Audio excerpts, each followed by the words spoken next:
From fighting with deadly animals to using everyday objects as weapons, there are some fighting styles out there that you won't believe until you see them. In this video, we're going to explore some of the most bizarre fighting styles ever seen, and trust us, you won't want to miss a single moment.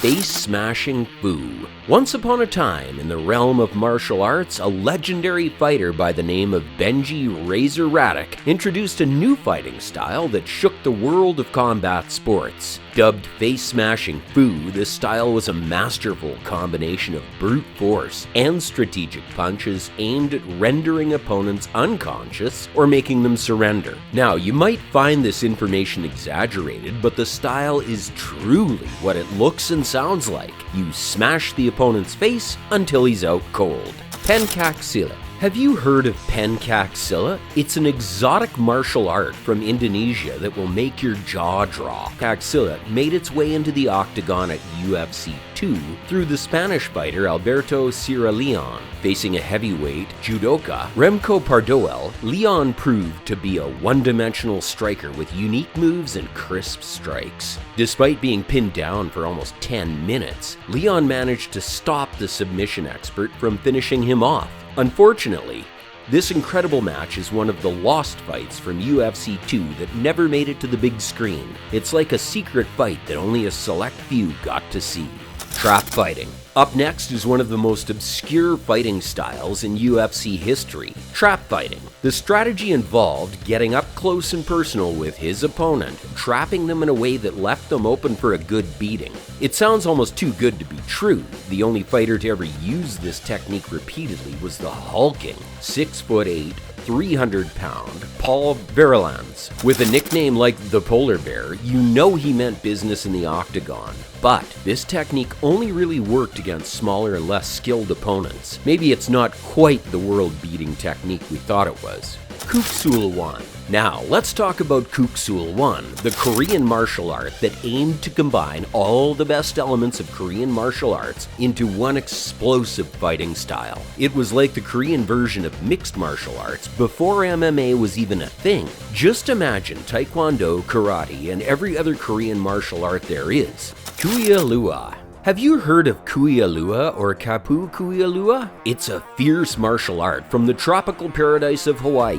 that specializes in bone-breaking techniques. This ancient art form is not for the faint of heart, as it also uses joint locks, throws, pressure point manipulation, strikes, and even the use of weapons like spears and clubs. But let's be honest, it's not a martial art that's commonly seen in the octagon. In fact, there's only been one brave soul who dared to test their Kuya Lua skills in the UFC, the 400 Samoan warrior John Matua. Unfortunately, Matua's debut in the UFC didn't quite go as planned. He faced off against Tank Abbott at UFC 6 and ended up on the receiving end of one of the most brutal knockouts in UFC history. So much for Kuya Lua. Moy Baran. Another bizarre fighting style is Moy Baran, the OG version of Muay Thai that was thrown down before it even became an official sport. So what is it exactly? Fighters of Moy Baran use deadly techniques, grappling moves, and ground fighting strategies, all on top of its impressive stand-up game. And here's the kicker. Moy Baran isn't just about throwing down in the ring like modern-day Muay Thai. This ancient art form is all about taking on opponents in any situation, whether it's on the battlefield or in the streets. Although no fighter has listed Moy Baran as their go-to style, the legend lives on in the cage thanks to Anthony Showtime Pettis, who pulled off his infamous round kick off the cage, aka the Showtime kick, in a UFC fight. It was a rare move, and now we know it's from the ancient style of Moy Baran. Pit fighting. Now, we're about to get down and dirty with the infamous pit fighting style that made its debut in UFC 6. The supposed inventor of this rough and tumble technique was none other than the infamous David Tank Abbott, although he later backtracked and denied ever having invented it. But let's be real, pit fighting was really just good old-fashioned brawling in the ring. So while pit fighting may have been a bit of a dud in the MMA world, it still holds a place in our hearts as a reminder of a simpler time, when all you needed to succeed in the cage was a good punch and a willingness to brawl. Krav Maga. Up next is Krav Maga, the martial art that you don't want to underestimate.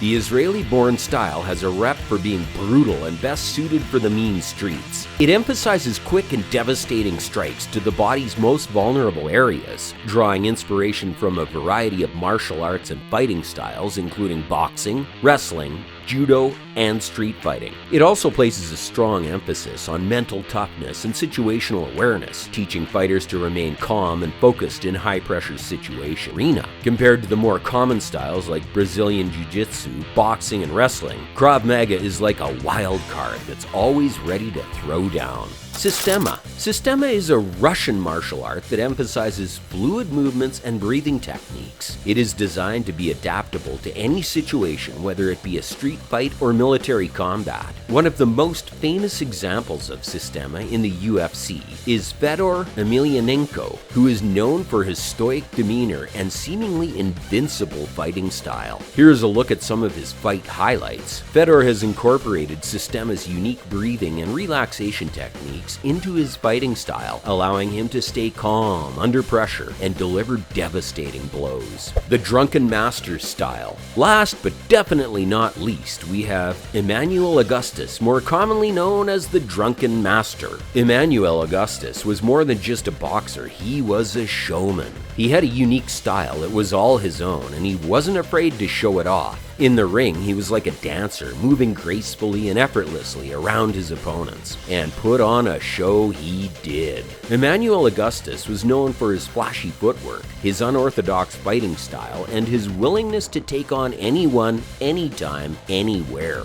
He fought some of the biggest names in the sport, including Floyd Mayweather Jr. and Shane Mosley. In his fight against Mayweather, Augustus showed off his trademark showboating, even dancing in the middle of the ring at one point. While he may not be the greatest boxer to grace the ring, he fought in the most entertaining way possible, something all boxing fans like to look back on. So that's all for today's episode, folks. If you enjoyed watching, leave a like and share it with your friends. You can also comment and let us know what you'd like to see from this channel in the future. Also, subscribe to our channel if you haven't already. You'll want to check out our other videos. Stay tuned for more awesomeness. Thanks for watching.